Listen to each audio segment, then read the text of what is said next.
নমস্কাৰ। আজি ৫ ছেপ্টেম্বৰ। পোনপ্ৰথমে মই মোৰ শ্ৰদ্ধাৰ শিক্ষাগুৰুসকললৈ শিক্ষক দিৱসৰ আন্তৰিক শুভেচ্ছা জ্ঞাপন কৰিছোঁ। আজি আমি আলোচনা কৰিম ভাৰতৰ এজন প্ৰখ্যাত শিক্ষক ডক্টৰ সৰ্বপল্লী ৰাধাকৃষ্ণনৰ বিষয়ে চমুকৈ। ভিডিঅ'টো শেষলৈ চাব আৰু চেনেলটো ছাবস্ক্ৰাইব কৰি ল'ব। ধন্যবাদ। ডক্টৰ সৰ্বপল্লী ৰাধাকৃষ্ণন এজন মহান ব্যক্তি আৰু প্ৰখ্যাত শিক্ষক আছিল। বৃত্তিৰ বাবে তেওঁ স্বাধীন ভাৰতৰ প্ৰথম উপ-ৰাষ্ট্ৰপতি হিচাপে নিৰ্বাচিত হৈছিল। তেওঁ এজন বহল দৃষ্টিভংগীৰ ব্যক্তি আছিল, যিয়ে ভাৰতৰ মুখ্য কাৰ্যবাহীৰ ভূমিকা পালন, নিয়ম আৰু নীতি অনুসৰণ কৰিছিল। তেওঁ দেশৰ এজন মহান ব্যক্তিত্ব আছিল, যাৰ জন্মদিনত ভাৰতত শিক্ষক দিৱস হিচাপে পালন কৰা হয়। তেওঁ এজন সন্মানীয় ব্যক্তি আছিল, যাক আমি এতিয়াও শিক্ষক দিৱস পালন কৰি মনত ৰাখিছোঁ।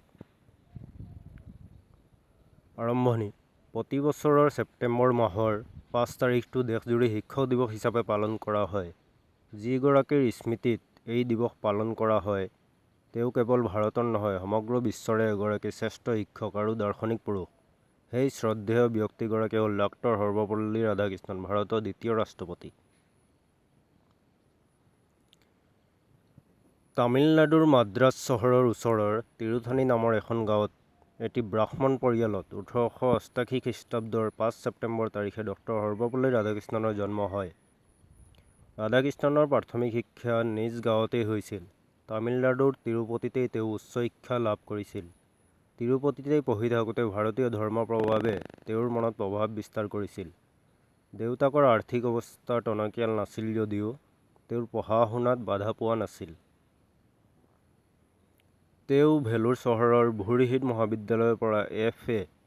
আৰু খ্ৰীষ্টিয়ান মহাবিদ্যালয়ৰ পৰা B.A. পৰীক্ষাত সুখ্যাতিৰে উত্তীৰ্ণ হৈছিল। তেওঁক বিদেশৰ কেইবাখনো বিশ্ববিদ্যালয়ে সন্মানজনক ডক্টৰেট উপাধি প্ৰদান কৰে। সাধাৰণতে সৰ্বপল্লী ৰাধাকৃষ্ণনৰ পৰিচয় এগৰাকী কৃতী শিক্ষক হিচাপেহে। মাদ্ৰাজৰ প্ৰেচিডেন্সি কলেজত দৰ্শন বিভাগৰ শিক্ষক হিচাপে তেওঁ চাকৰি জীৱন আৰম্ভ কৰে। তাৰ পাছত মহীশূৰ বিশ্ববিদ্যালয়ত কিছুদিন শিক্ষকতা কৰিছিল। দৰ্শন বিভাগৰ মুৰব্বী অধ্যাপক হিচাপে কনকলতা বিশ্ববিদ্যালয়ে তেওঁক আমন্ত্ৰণ জনায়। তেওঁ কেইবাবছৰ উক্ত বিশ্ববিদ্যালয়ত আছিল। বিলাতৰ মানচেষ্টাৰ আৰু অক্সফৰ্ড বিশ্ববিদ্যালয়তো দৰ্শন বিভাগৰ অধ্যাপক আছিল।